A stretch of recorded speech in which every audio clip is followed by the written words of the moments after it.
another new session of Operation Research. Today we will learn a primal and dual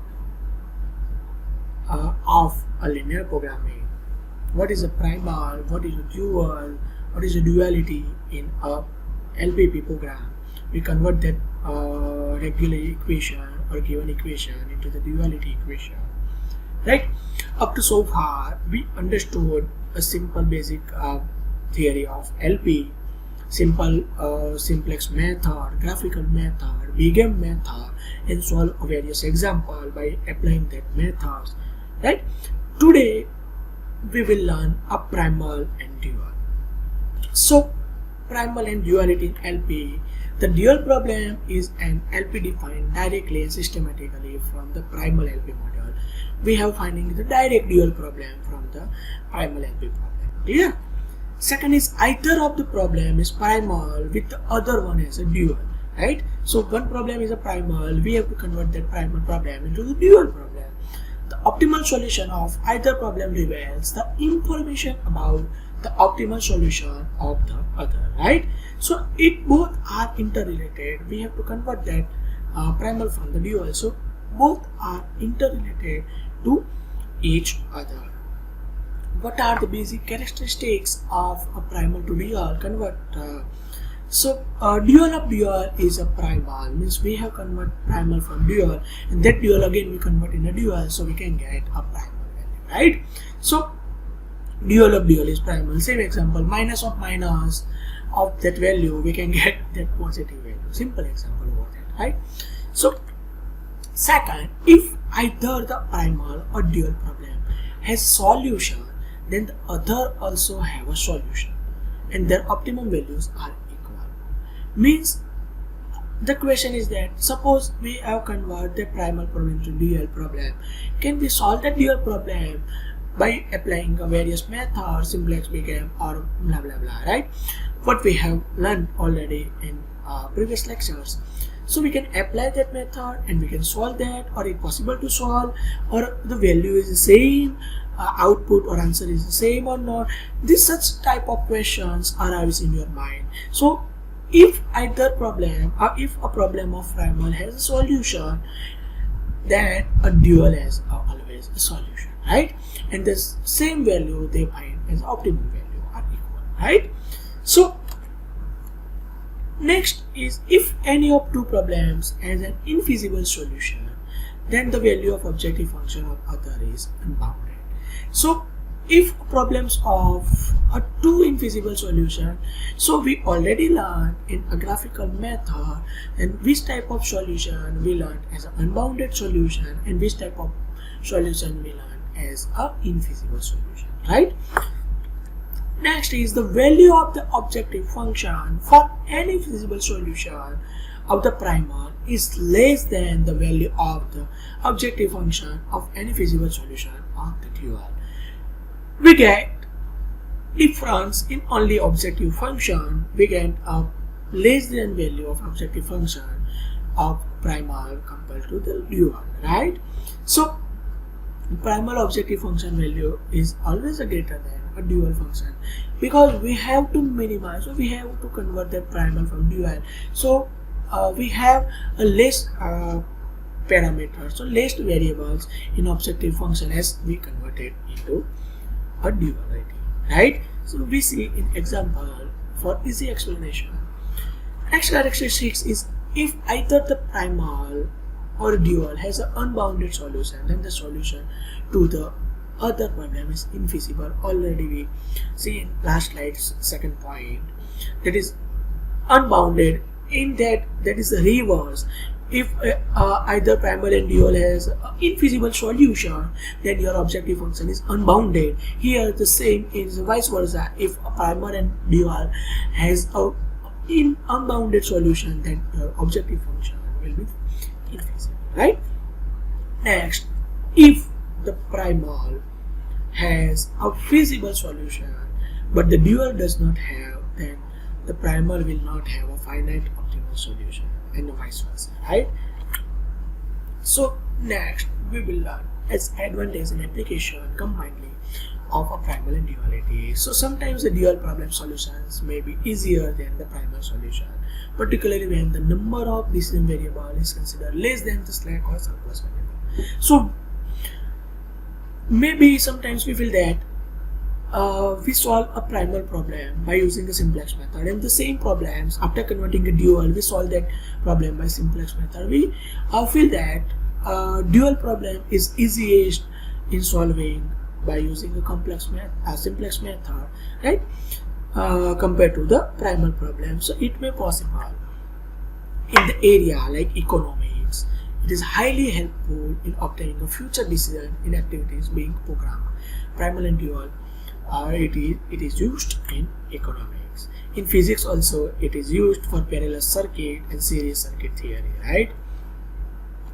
And next, again, when a problem does not yield any solution in primal, it can be verified with the dual. We can verify it from the dual, right? When a problem does not yield any solution in primal, same thing we have to write over here. Economic interventions can be made and shadow price can be determined, enabling the managers to take a further decision. Means, as we seen in last slide, as for economic purpose, company will use primal and duality problem. Clear? So what are the steps for the standard primal form? So first, change the objective function to the maximization form.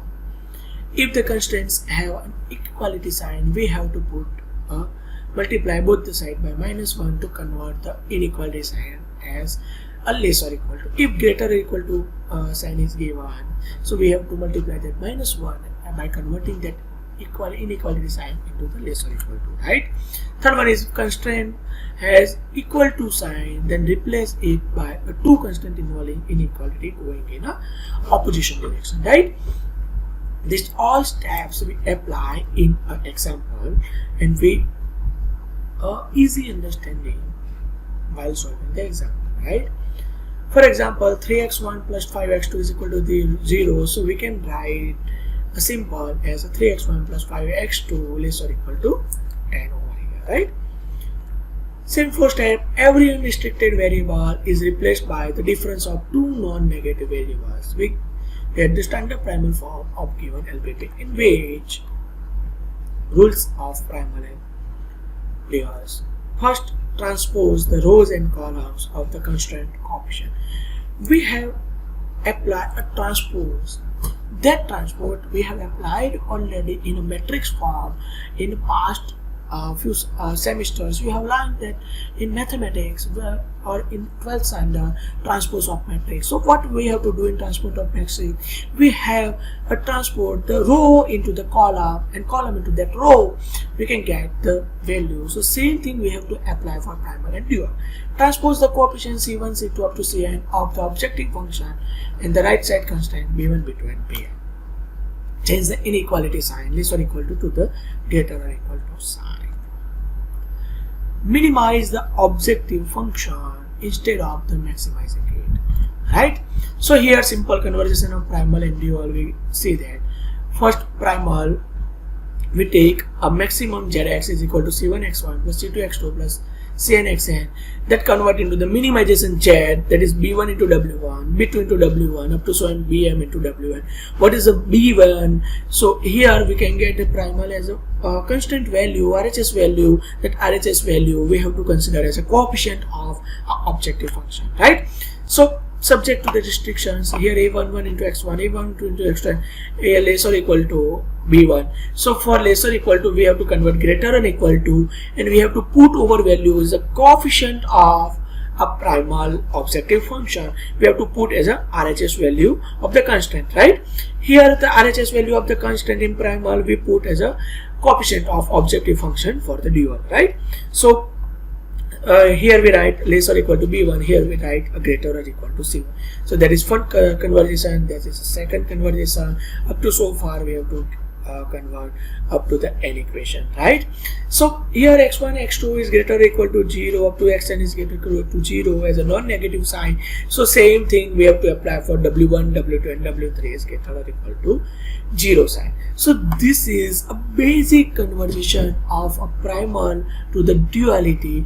A simple way of consider that we have to transfer that row into the column. Here A11 in A212 is there. Here we put A11, A12, A11 in one equation, A12 in second equation. From A2221 from second equation we have to put over here. So we have to transport that row into the column, right? Second transpose we have to do that as a coefficient or RHS side of the primal. We have considered that RHS side of primal as a coefficient of a objective function in a duality, right? And the coefficient of objective function in a primal, we have considered that value in a dual as a RHS value, right? And change the inequality sign. So we see that next slide, we see that table. In table we explain, see that what we have to change in primal from the dual. So from primal, if primal problem is maximization, so we convert that dual is in dual is a minimization problem. If number of variables are there, so that convert in a number of constraint. Number of constraint are there, that will be converted in number of variables. Objective functions value in duality, that is RHS value. In primal RHS value, that is objective functions value. This is a basic simple table at where we have to change in primal to dual. Simple explanation over there. Coefficient of vectors for each constraint, we have to transpose of coefficient of matrix, right? If greater or equal to variable given in a primal, we have to greater or equal to in a constraint, less or equal to variable is less or equal to as a constraint, unrestricted variable we have take our constraint is an equation, greater or equal to constraint we can get less or equal to variable, same thing we can get greater less or equal to constraint, we can get a greater or equal to variables, equation, that is an equation. Variables means this all points we have to consider while converting then primal to the dual. For easy understanding, we will learn a numerical, or we solve this numerical, or we convert this numerical from primal to dual in next lecture. Thanks for